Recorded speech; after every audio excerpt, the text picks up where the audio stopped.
Today, another day of a lot of heat, a day to stay cool and hydrated. Taft, when will we finally see some relief? Well, it looks like we're going to see relief over the next couple of days after today, Libby, as we're going to see temperatures back in the mid to upper 90s today, but with additional clouds and rain, and behind a weak cool front, we'll see temperatures actually back into the upper 80s to lower 90s for highs on Tuesday and Wednesday. So after today, at least a couple of days of some relief before we see that heat return. Heat advisory, though, it does continue until 7 o'clock this evening across most of eastern Oklahoma, as we can still see heat index values 105 to 110. But as that weak front drops in later on this afternoon, some scattered afternoon and evening thunderstorms expected across eastern Oklahoma, and then cooler temperatures ahead. The average high is about 94 degrees this time of year here in Tulsa. It looks like temperatures will actually run 2 or 3 degrees below average for highs here as we move on into Tuesday and Wednesday. It's not a lot, but it's at least a little bit of relief compared to the upper 90s to around 100 that we've seen the last several days. As we take a look at some of the live weather cameras across eastern Oklahoma, you notice the Tulsa International Airport. Quite a bit of mid and high level cloudiness right now from Tulsa off to the north. South Tulsa from the Jinx Middle School looking off to the north, some mid and high level cloudiness there. Independence, we are still seeing some cloudiness there in southeast Kansas, and just a beautiful sunrise this morning down in McAllister, where we have a little bit less in terms of cloud cover in southeastern Oklahoma. There's a look at your heat advisory. The lone exception, the only county that we're not seeing here in eastern Oklahoma that's not officially in the heat advisory is Adair County, extending over into northwest Arkansas. Most areas, though, could still see heat index values 105 to 110 during the afternoon hours as that weak front drops in from the north. So in advance of that front's where we're going to see some of the most intense heat throughout the day. And so far for the month, we picked up about 6 inches of rainfall, but it's been about 10 or 11 days now since we've actually seen rainfall here in Tulsa. So most of that occurred over the first 10 days of the month. For the year, 35.7 inches of rain, still running 12.2 inches above average so far for the year.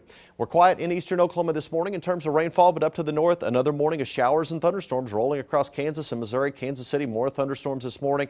And you notice a bit of a spin here. This is an area of low pressure as it continues to work its way to the east. What it's going to do, it's going to bring in that weak front across areas of southern Kansas, eventually moving into northern Oklahoma as we move on into the afternoon hours. In fact, future track as we move through the rest of the morning, you notice quiet here in eastern Oklahoma. Will continue to heat up under partly cloudy skies, but as that front drops into the area around 4, 5, 6 o'clock, we're going to see scattered showers and thunderstorms. It looks like the highest chance, at least during the mid to late afternoon hours, will be from Tulsa off to the north. And then as we move through the late afternoon and evening, we'll see that chance for showers and storms continue to drop to the south toward the Interstate 40 corridor during the evening hours.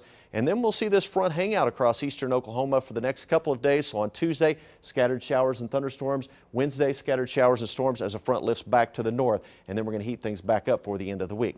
As we take a look at some of the rainfall totals, you notice anywhere from about 1/10 of an inch, maybe to as much as 3/4 of an inch to an inch of rainfall with the thunderstorms for today. Then we'll see additional rainfall possible on Tuesday. Then on Wednesday, additional rain again as that front lifts back to the north. And as it moves on out of here, we'll see that heat return for Thursday and Friday. But for today, well, we're going to see just a slight chance of some marginally severe storms, which means most of the storms we'll see should stay below severe limits, but 1 or 2 of those could be marginally severe. So we'll be watching it for as we move on through the afternoon. We're seeing partly cloudy skies out there right now. Temperatures generally running in the low 80s officially here in Tulsa, with a south wind currently at 8 miles per hour, and temperatures area-wide running for the most part in the 70s as you get outside of Tulsa. We're at 78 in Collinsville, 76 Bixby, 76 in Broken Arrow, 78 in Sepulveda. Same story eastern Oklahoma, generally in the 70s, lone exception right here in the city. And across the region, same story, 70s and lower 80s, so it is a warm start area-wide with just a little bit of mid and high-level cloudiness dropping in at the present time. And we'll see partly cloudy skies through the day, upper 80s to low 90s from southeast Kansas into northeast Oklahoma.